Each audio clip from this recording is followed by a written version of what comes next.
2024 ఆంధ్రప్రదేశ్ సార్వత్రిక ఎన్నికల్లో విజయం సాధించినటువంటి కూటమి అభ్యర్థులందరికీ,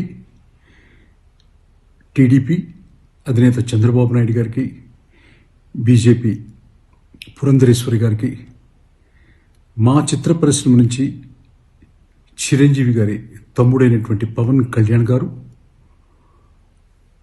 10 సంవత్సరాల తర్వాత 21 సీట్లు తీసుకొని 21 సీట్లు గెలిచారు అంటేనే ఒక కొత్త అధ్యాయానికి తెర లేపారు. పవన్ కళ్యాణ్ గారికి ముఖ్యంగా చేతులెత్తి నమస్కరిస్తూ, సార్ మీ విజయం చలనచిత్ర పరిశ్రమే కాదు, చాలా మంది ప్రపంచంలో ఉన్నటువంటి యువతకి ఆదర్శంగా తీసుకున్నారు.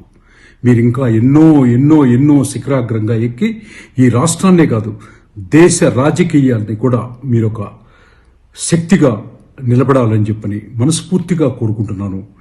ఇట్లు మీ చిన్ని కృష్ణ, సినీ రచయిత. జై శ్రీరామ్.